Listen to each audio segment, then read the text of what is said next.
Hello guys, welcome back to my YouTube channel. ഞാൻ ഇന്നൊരു മന്തി ഉണ്ടാക്കാമെന്ന് വിചാരിച്ചു.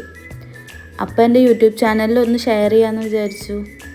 നിങ്ങൾക്ക് എത്ര പേർക്ക് ഇഷ്ടമാവുമെന്ന് അറിയില്ല കേട്ടോ, എന്നാലും ഇതൊന്ന് ട്രൈ ചെയ്ത് നോക്കണം എല്ലാവരും കേട്ടോ. അപ്പോൾ മന്തിക്ക് വേണ്ട ഇൻഗ്രീഡിയൻസ് എന്തൊക്കെയാ? ചിക്കൻ വേണം നമുക്ക്. അപ്പോൾ നമ്മുടെ മന്തിയിലേക്കുള്ള ഇൻഗ്രീഡിയൻസ് ആണിത്. ഇത് നമുക്ക് ഇതിലേക്ക് മിക്സ് ചെയ്യാം. നമ്മളിതിലേക്ക് ആഡ് ചെയ്യുന്നത് ഒരു ക്യാപ്സിക്കം, ഒരു ഒണിയൻ, ജിഞ്ചർ ഗാർലിക് പേസ്റ്റ്, മല്ലി, കുരുമുളകൊന്നും പൗഡറല്ല കേട്ടോ, അതൊക്കെ മുഴുവനായിട്ട് വേണം കേട്ടോ. പിന്നെ ജീരകം, പിന്നെ ഓൾ സ്പൈസസ് കുറച്ചേശം ഇടണം കേട്ടോ. 1-2 പീസസ് ഇടണ്ടുള്ളൂ, മന്തിക്ക് അത്രയൊക്കെ മതി. ബിരിയാണി ഒന്നുമല്ലല്ലോ നമ്മൾ ഉണ്ടാക്കണം. പിന്നെ നമ്മുടെ മെയിൻ സാധനം മന്തി മസാല നമ്മൾ യൂട്യൂബ് നോക്കി കണ്ട് പിടിച്ചതാട്ടോ. നല്ല ടേസ്റ്റാണ് മന്തി മസാല. ഇതിലൊരു വെറൈറ്റി ഫ്ലേവറാട്ടോ കൊടുക്കുന്നത്. അതെന്തായാലും മസ്റ്റാണ് മന്തിക്ക്. അപ്പോൾ നമ്മൾ മന്തി മസാല ഇടണം, മെയിൻ സാധനം. പിന്നെ നമുക്ക് വേണ്ടത് ഗരം മസാല, അതും വേണം, അതൊരു മെയിൻ തന്നെയാണ് കേട്ടോ. പിന്നെ റെഡ് ചില്ലി പൗഡർ, കാശ്മീരി മുളക് പൊടിയില്ലേ, അത് മാത്രമേ നമ്മളിതിൽ ആഡ് ചെയ്യുന്നുള്ളൂ മസാല ആയിട്ട്, ഒരു റെഡ് കളറിന് വേണ്ടിയിട്ടാട്ടോ. പിന്നെ നമ്മുടെ കിച്ചൺ ചെറുതാണ് കേട്ടോ. ആ ചെറിയ കിച്ചണായ കാരണം അവരുടെ ലൈറ്റിങ് ഭയങ്കര പ്രശ്നമാണ്. ക്യാമറ വെക്കുമ്പോൾ അത് ശരിയാവുന്നില്ല.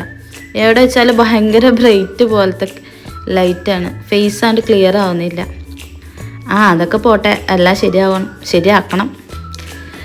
അടുത്തത് ഇതിലേക്ക് നമ്മൾ മാഗി ക്യൂബ് ഇടണം കേട്ടോ. ഇതിലേക്ക് ഈ മാഗി ക്യൂബിൽ 2 പീസസ് ഉണ്ടാവും കേട്ടോ, 2 പീസ് ഉണ്ടാവും. 2 നമ്മളിതിൽ ആഡ് ചെയ്യണം കേട്ടോ. ഇതിൽ മാഗി ക്യൂബ് ഇടുമ്പോൾ പ്രത്യേകം ശ്രദ്ധിക്കേണ്ട കാര്യം, ഇതിൽ നല്ല ഉപ്പാവുക, ഈ മാഗി ക്യൂബിൽ നല്ല ഉപ്പാവുക. അതിനനുസരിച്ചിട്ട് നമ്മൾ ഉപ്പിട്ട് കൊടുത്താൽ മതി കേട്ടോ, അല്ലച്ച ഭയങ്കര ഉപ്പുമായി ആവും അതിൽ. പിന്നെ ഇതിലേക്ക് വേണ്ടത് നമുക്ക് ഓയിലാണ്. ഓയിൽ ഞാൻ കുറച്ച് ആഡ് ചെയ്യാറുള്ളൂ, ഓയിലാണ് മെയിൻ. ഈ മന്തിക്ക് വെള്ളം അങ്ങനെ ഒന്നും ആഡ് ചെയ്യാറില്ലല്ലോ നമ്മൾ. അപ്പോൾ ഓയിൽ ആഡ് ചെയ്തതിന് ശേഷം ഞാൻ കുറച്ച് കൂടുതൽ ബട്ടറാണ് ഇതിൽ ആഡ് ആക്കാറ് കേട്ടോ. എല്ലാം സെറ്റാക്കിയിട്ട് നമുക്കിതൊന്ന് മിക്സ് ചെയ്യാം. എല്ലാം നല്ലപോലെ മിക്സ് ചെയ്തതിന് ശേഷം നമുക്ക് ഓവർനൈറ്റ് വെക്കണം കേട്ടോ. അപ്പോഴാണ് ഇതിന് മസാല എല്ലാം സെറ്റാവുള്ളൂ എന്നിട്ട് നമുക്ക് മോർണിംഗ് ആണ് കുക്കിംഗ് പരിപാടിയൊക്കെ ചെയ്യേണ്ടത്. ഇപ്പം തന്നെ ഇതിൻ്റെ ഓൾമോസ്റ്റ് എല്ലാം സെറ്റായി കഴിഞ്ഞു. ഇനി നമുക്ക് കുക്കിങ് മാത്രമേ ഉള്ളൂ. ഈ മന്തി ഉണ്ടാക്കൽ പറഞ്ഞാൽ എളുപ്പമുള്ള പരിപാടിയാണ്. ബിരിയാണിയുടെ അത്ര പരിപാടിയൊന്നുമില്ല. ഈ മസാല പരട്ടലും മസാല സെറ്റ് ചെയ്യലൊക്കെയാണ് കുറച്ച് പരിപാടി ഉള്ളതിൽ. അത് കഴിഞ്ഞാൽ ഈ കുക്കിംഗ് പരിപാടിയൊക്കെ സിമ്പിൾ പരിപാടിയാണ്. അപ്പം നമ്മുടെ ചിക്കൻ്റെ പരിപാടികളൊക്കെ കഴിഞ്ഞു. നമുക്ക് റൈസ് സെറ്റ് ചെയ്യാം. റൈസ് എന്ന് പറയാന്ന് വെച്ചാൽ ഗോൾഡൻ സെല്ല റൈസാണ് ഞാനിതിവിടെ യൂസ് ചെയ്യണത് കേട്ടോ, മന്തി റൈസ് ഉണ്ടാക്കാൻ. നിങ്ങൾക്ക് വേണമെച്ചാൽ ബസ്മതി റൈസൊക്കെ എടുക്കാം കേട്ടോ. ബസ്മതി റൈസിന് അത്ര അവറൊന്നും സോക്ക് ചെയ്യേണ്ട ആവശ്യമില്ല. ഞാൻ സെല്ല റൈസ് ഒരു 3 മണിക്കൂറാണ് സോക്ക് ചെയ്യാൻ വെച്ചിരിക്കുന്നത് കേട്ടോ. വെള്ളത്തിലൊരു 3 മണിക്കൂറിൻ്റെ ഉള്ളിൽ ഞാൻ ഇട്ട് വെച്ചിട്ട് കുക്ക് ചെയ്ത് കഴിഞ്ഞിട്ടുണ്ടെന്ന് വെച്ചാൽ ഭയങ്കര ടേസ്റ്റാണ്, സോഫ്റ്റ് ആയിരിക്കും കേട്ടോ റൈസ്. അതിന് വേണ്ടിയിട്ടാണ് ഈ സോക്ക് ചെയ്യണത്. റൈസ് ഭയങ്കര സോഫ്റ്റ് ആവും ഇത്ര അവറൊക്കെ സോക്ക് ചെയ്ത് വെച്ചിട്ടുണ്ടെന്ന് വെച്ചാൽ. റൈസ് വേവിക്കാനുള്ള വെള്ളമൊക്കെ വെച്ചിട്ട് നമുക്ക് അതിലേക്ക് കുറച്ച് ഉപ്പും പിന്നെ സ്പൈസസ് ഇല്ല, ഓൾ സ്പൈസസ് ഇടാം. പിന്നെ 2 ഡ്രൈ ലെമണൊക്കെ ഇടണം കേട്ടോ.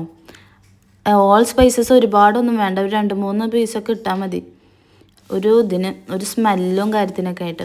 പിന്നെ കുറച്ച് ഓയിലോ ഒഴിച്ച് കൊടുത്തിട്ട് ഞാനിതിൽ കുറച്ച് ക്രഷ്ഡ് ബദാം ഇടുന്നുണ്ട്. അത് റൈസിൻ്റെ ഒപ്പം കടിക്കുമ്പോഴൊക്കെ നല്ല ടേസ്റ്റാണ് കേട്ടോ. നമ്മുടെ ചിക്കനൊക്കെ ഇവിടെ സെറ്റായിട്ടുണ്ട്. ചിക്കനിൽ ഞാൻ പുതിനയും മല്ലിച്ചപ്പും കൂടിയിട്ട് കാലത്ത് മോർണിംഗ് എണീറ്റിട്ട് അതിലേക്ക് ഒരു ഡ്രൈ ലെമൺ ഇട്ടിട്ട് മല്ലിച്ചപ്പും പുതിനയും കൂടിയിട്ട് ഇട്ടിട്ട് ഒന്നും കൂടെ ഇളക്കിയിരുന്നു കേട്ടോ. എന്നിട്ടാണ് ഞാൻ കുക്ക് ചെയ്യാൻ കയറ്റിയത്. എല്ലാത്തിൻ്റെയും പോലെ പുതിനയും മല്ലിച്ചപ്പും സ്കിപ്പ് ചെയ്യാൻ പാടില്ല കേട്ടോ മന്തിയിൽ. അതും ഒരു ടേസ്റ്റ് തന്നെയാണ് കേട്ടോ, വേറൊരു ടേസ്റ്റ് തന്നെയാണ്. അപ്പോൾ നമ്മുടെ മന്തിയൊക്കെ ഞാൻ ദം ചെയ്തിട്ട് ഇട്ടിട്ടുണ്ട്. പിന്നെ അതിൻ്റെ മുകളിൽ കുറച്ച് കളർ വേണ്ടാത്തവർക്ക് ഇടേണ്ട ആവശ്യമില്ല, കളർ ആഡ് ചെയ്തു. ഞാൻ കുറച്ച് കളർ ആഡ് ചെയ്തിട്ടുണ്ട് കേട്ടോ. പിന്നെ അതൊന്ന് സ്മോക്ക് ചെയ്യണം. നമുക്ക് മന്തി ഒന്ന് സ്മോക്ക് ചെയ്താൽ ആ സ്മോക്കിങ് ഫ്ലേവർ ഉണ്ടെച്ചാലാണ് കൂടുതൽ ടേസ്റ്റ് കേട്ടോ. അപ്പം ഞാനൊന്ന് സ്മോക്ക് ചെയ്തിട്ട് മന്തി ഒരു 15 മിനിറ്റ് സ്ലോ കുക്ക് ചെയ്തെടുത്തിട്ടുണ്ട്. അപ്പോഴേക്കും മന്തിയുടെ അവസ്ഥ എങ്ങനെയാണ്. ഇനി കഴിക്കണ വീഡിയോസൊന്നും എടുക്കാൻ പറ്റിയില്ല. ഭയങ്കര ടേസ്റ്റ് ആയിരുന്നു കേട്ടോ മന്തി, ഒരു രക്ഷയുണ്ടായിരുന്നില്ല. എല്ലാവരും ഒന്ന് ട്രൈ ചെയ്ത് നോക്കണം, സൂപ്പർ ടേസ്റ്റി. അപ്പോൾ അടുത്ത വീഡിയോ ആയിട്ട് വരാം കേട്ടോ. ബൈ.